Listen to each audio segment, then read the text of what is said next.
Վերջին օրերին տարբեր կառույցների կողմից կազմակերպված խորհրդարանական ընտրությունների վերաբերյալ քննարկումները հաճախակի են դարձել։ Երեկ նմանատիպ հանրային քննարկում անցկացվեց նաև Կապանում գործընկերություն հանուն բացահասարակության կազմակերպության կողմից։ Հրավիրվել էին ազգային ժողովի падգամավորի տեխնացուներ, շահագրգիռ կազմակերպությունների ներկայացուցիչներ, հարցեր քաղաքական ուժերին 2017 թվականի խորհրդարանական ընտրություններին ընդառաջ։ Սա էր հանդիպման առանցքային թեման։ Ավելի քան 30 հասարակական կազմակերպություններ փորձեցին ձևակերպել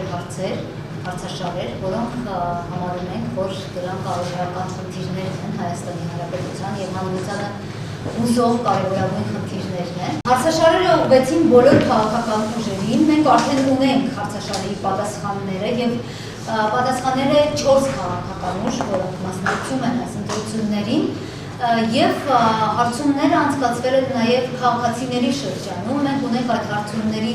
պատասխանների ամփոփագրերը եւ այսօր մեր բանախոսները կներկայացնեն նաև այդ հարցումների պատասխանները։ Միևնույն ժամանակ մենք կկարողանանք ամփոփել ինչպես անցած ազգային ժողովի աշխատանքները, այնպես էլ փորձել հասկանալ, թե ինչ ուժեր են մասնակցում այսօր ընտրաշավներին, արդյոք անցած ազգային ժողովում դերակատար եղող ակտիվ քաղաքական դերակատարները այսօր եւս պատրաստվում են շարունակել իրենց դերակատարումը, ինչպես են նրանք անցկացրել իրենց նախորդ ծառայությունը ազգային ժողովում եւ մոտավորապես հասկանալ, թե ինչ են պահանջելու նրանցից հաջորդ ազգային ժողովում։ Հայաստանի Հելսինկյան կոմիտեի նախագահ Ավետիք Իշխանյանին տրված էր գնահատել նախորդ ազգային ժողովի ընտրությունների ընթացքը։ Ինչի համար նախաձեռնվեց ամեն ինչը, որ ընտրությունները դարձնենք մենք մեր կարծիքով դարձնենք հնարավորինս քաղաքական։ Ինչու համար եմ ասում, որովհետև կարծես թե եւ ընդհանրապես եթե մենք նայենք մեր ընտրությունների պատմությունը, մենք իմ կարծիքով մենք մի մոլորության մեջ ենք ամեն անգամ լինում եւ դա ընդդիմությունն է պահանջում եւ այլն, մենք միշտ խոսում ենք ազատ արդար ընտրություն ասելով հասկանալով քվեարկություն հասկացությունը։ Այսինքն քվեարկությունը դա վերջի փուլն է ընտրությունների, իսկ ընտրությունները իրենք դա բավականին մեծ գործընթաց է, որը նախատեսում է տվյալ երկրում քաղաքացիական, սոցիալական իրավունքների պաշտպանությունը, որ մարդիկ ազատ լինեն այս ընտրության մեջ։ Մեր այս նպատակները կարողանանք բարձրացնել մի քիչ հերոստատեսության տարբեր ձևերով մի քիչ քաղաքականացնել, որ մարդիկ հասկանան, որ սա գաղափարների պայքար պետք է լինի, ոչ թե այսպես ասած քվեարկություն։ Transparency International հակակոռուպցիոն կենտրոնի ծրագրերի ղեկավար Վարուժան Հոկտանյանն էլ ամփոփեց հարցման արդյունքները։ 9 կուսակցությունից 4-ը պատասխան են ուղարկել, սա ինչ-որ տեղ ես անձամբ հիասթափեցնող եմ համարում այնպես այդպես, որ ի վերջո երբ որ քաղաքասարակությունը դիմում է հարցերով, կոռեկտ կլներ ստանալ պատասխան եւ ոչ միայն հանրապետականները չի որ չեն պատասխանել, այլ պատասխանողներ են հայ հեղափոխական դաշնակցությունը, երկդաշինքը, օրոդաշինքը եւ ազատ դեմոկրատները։ Մյուս քաղաքական ուժերից պատասխան չի եղել եւ սա ինչ որտեղ ինձ համար ինչու եմ ասում հիասթափեցնող, որտեղ ի վերջո եթե մղվում է քաղաքական պայքար, այդ քաղաքական պայքարում հաջողության շատ կարևոր, այսպես ասած, բաղադրիչը պետք է լինի հասարակության վրա հիմնված լինելը։ Ասեն նաև, որ բացի կուսակցությունից զուգահեռ անցկացվեց նաև հարցումներ այդ համայնքներում եւ ասեն, որ որպես կանոն կոնկրետ եւ այս հարցերում եւ հիմնականում մյուս այլ հարցերում կա համընկնում եւ կուսակցությունների եւ քաղաքական եւ հասարակության կարծիքներում։ Հիմնականում երևի կարելի ասել 90% դեպքում մենք տեսնում ենք, որ եւ հասարակությունը եւ կուսակցությունները նմանատիպ են մտածում։ Այսինքն այստեղ արդեն խնդիր եւ ոչ միայն կոռուպցիային վերաբերող, այլև մյուս հարցադրումներում այդ համընկնումը կա։ Վերջում ծավալվեց քննարկում, որտեղ ներկաներից յուրաքանչյուրին հնարավորություն տրվեց հայտնելու իր կարծիքն ու կիսվելու անհանգստացնող հարցերով։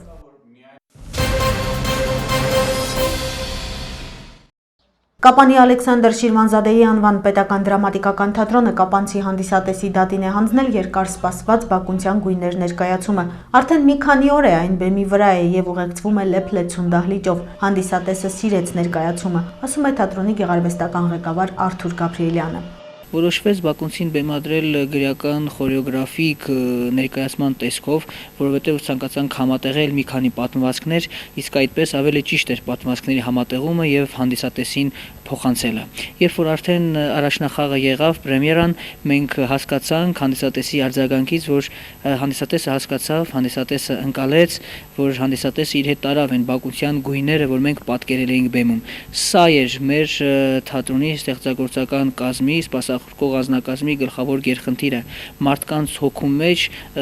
փոխանցել բակունցին, մարդկանց հոգու մեջ տալ բակունցին։ Եվ այդ արձագանքներից մենք հասկացանք նույնիսկ մարդիկ կային, ովքեր հուզվեցին, որովհետև երբ որ վերջում ներկայացում ամբողջությամբ վերջանում է բակության խոսքերով, վարագույրը փակվում է, վարագույրը բացվելուց հետո պատին իջնում է բակունցի հսկայական գեղեցիկ նկարը ու ամփոփում է ամեն ինչ ու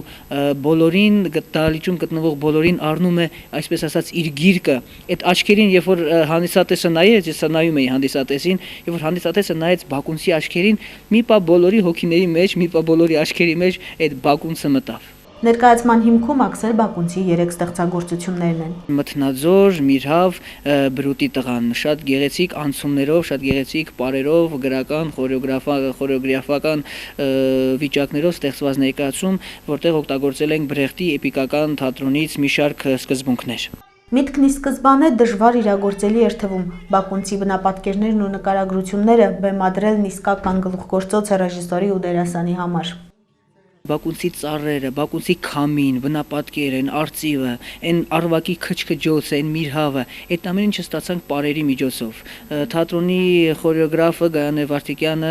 որ երկար տարիներ օպերայի եւ բալետի ազգային ակադեմիական թատրոնում է աշխատել, այնտեղից հավաքած, այնտեղից ստացած իր ամբողջ գիտելիքները ներդրեց, որպեսզի ծառը ստանանք, որպեսզի թուփը ստանանք, որպեսզի փախնող եղնիկը ու իր նրան հետևող որսորդը ստանանք։ Ու դրանց իհարկե դրանք հում կլինեին, եթե չլիներ երաժշտությունը։ Երաժշտական ձևավորողը Նարեկ Իսրայելյանը եւս կարողացավ շատ գեղեցիկ լուծումներ գտնել, օգտագործելով Տերտերյանի եւ Մանսուրյանի երաժշտությունը, այն երաժշտությունները, որոնք քիչ հայտնի են հանրությանը, որպեսզի ականջի համար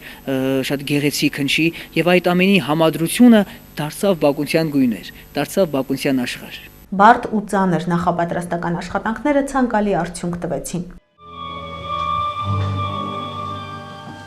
Աշուներ, պայծառ աշուն, օդը մաքուր էր արցունքի մեջ ջինջ, կապտավուն լեռներն այնքան պարզ, այնքան մոտ էին երևում, որ հեռվից կարելի էր համրել նրանց մաքուր լանջերին գտնվող բոլոր ձորակները, կարմրին տվող մասրերու թփերը։ Աշուներ, արևի նման ջերմությամբ, Արնաշունչ քամիով, որ ծառերի ճեղներից պոկում էր տերևները ու շուն տանում էր հեռու ծովեր։ Համայի ծովերում եղնակարմիր անտառների վրա իջել էր մի տխուր շպիտ։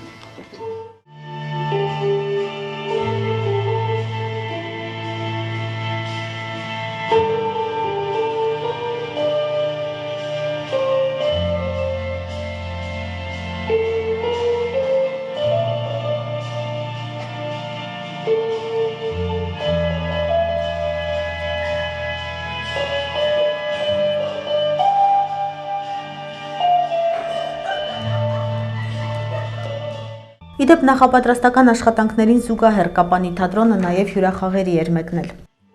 Մինչ այս մենք հյուրախաղերի եղանք, բավականին ծանրաբեռնված հյուրախաղի, որովհետև հանդես եկանք 3 զորամասերում, 5 դպրոցներում, մայրաքաղաք Երևանում,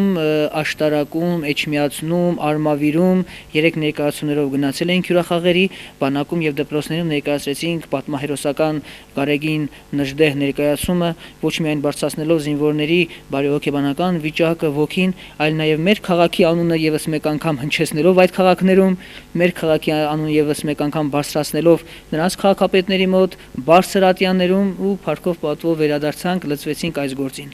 Նշեմ նաեւ, որ իրոք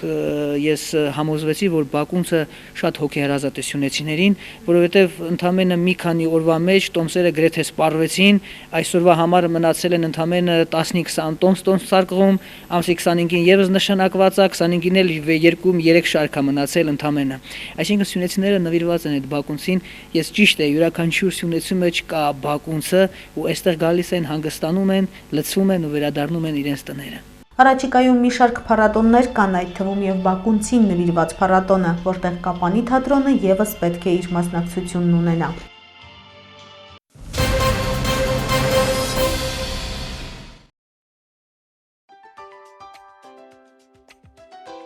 Յուրաքանչյուրի սպարտքն է ապրիլի 2-ին մասնակցել ազգային ժողովի ընտրություններին։ Այցելելով քվեարկության սենյակ մոտենում եմ մասնագետին, ներկայացնում անձս հաստատող փաստաթուղթը։ Անձը հաստատող փաստաթուղթն են համարվում նույնականացման քարտը, կենսաչափական անձնագիրը, ոչ կենսաչափական անձնագիրը, անձնագրին կամ նույնականացման քարտին փոխարինող ժամանակավոր փաստաթուղթը, տրված լիազոր մարմնի կողմից։ Մասնագետը ստուգում է իմ ինքնությունը, ներկայացված փաստաթղթում արկա լուսանկարի միջոցով եւ փաստաթուղթը ներմուծում են տեխնիկական սարքավորման մեջ։ Եթե ընտրողն իր անձը հաստատող որևէ փաստաթղթով արդեն իսկ մասնակցել է քվեարկությանը, էկրանին հայտնվում է կարմիր նշան եւ անմիջապես հրավիրվում են ոստիկանության ծառայողները։ Եթե ես գրանցված չեմ տվյալ ընտրական տեղամասի ընտրողների ցուցակում, ապա էկրանին հայտնվում է դեղին նշան։ Այդ դեպքում ինձ դուրս կհրավիրեն քվեարկության սենյակից։ Եթե սարքավորումն ինքնուրույն չի ընթերցում իմ անձը հաստատող փաստաթուղթը, ապա փաստաթղթի տվյալները ներմուծվում են սարքավորման մեջ մասնագետի կողմից։ Եթե ես գրանցված եմ տվյալ տեղամասի ընտրողների ցուցակում եւ չեմ մասնակցել քվեարկությանը, ապա տեխնիկական սարքավորման էկրանին հայտնվում է կանաչ նշան։ Ես ներմուծում եմ իմ աջ ձեռքի ցուցամատի մատնահետքը,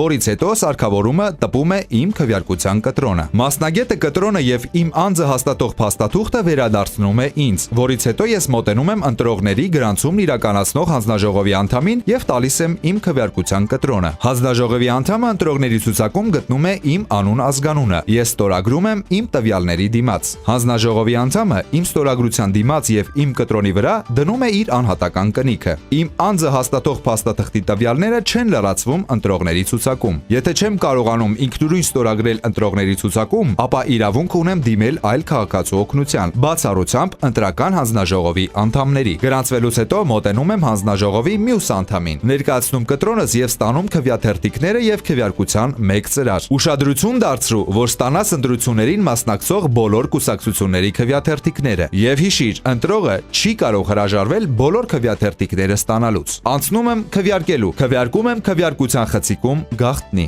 Նախ ընտրում եմ այն կուսակցության կամ կուսակցությունների դաշինքի քվեաթերթիկը, որին կողմ եմ։ Քվեաթերթիկի առաջին էջում որևէ նշում չեմ կատարում։ Իմ ընտրած կուսակցության կամ կուսակցությունների դաշինքի տարածքային ընտրական ցուցակի տեխնացուին ընտրելու համար նույն քվեաթերթիկի հակառակ կողմում գտնում եմ նրա տվյալները եւ կատարում միատեսակ նշում։ Ապա քվեաթերթիկս առանց ծալելու, հիշիր եւ չմոռանաս, առանց ծալելու դնում եմ ծրարի մեջ, ճիշտ այսպես։ Չօգտագործված քվեաթերթիկները գցում եմ առանձին արկղի մեջ։ Հանձնաժողովն ապահովում է քվեարկության գաղտնիությունը եւ թե ինչպես քվեարկեցի, գիտեմ միայն ես։ Ուշադիր, կտրոնդ խցիկում չթողնես։ Եթե չեմ կարող ինքնուրույն լրացնել քվեաթերթիկը, ապա հանձնաժողովի նախագահին տեղեկացնելուց հետո իրավունք ունեմ քվեարկության խցիկ հրավիրելու այլ անձի, ով չպետք է լինի ընտրական հանձնաժողովի անդամ, վստահված անձ, դիտորդ, ԶԼՄ ներկայացուցիչ, այցելու։ Եթե կարծում եմ, որ քվեաթերթիկը սխալ եմ լրացրել կամ վնասել եմ, ապա կարող եմ դիմել հանձնաժողովի նախագահին նոր քվեաթերթիկներ ստանալու համար։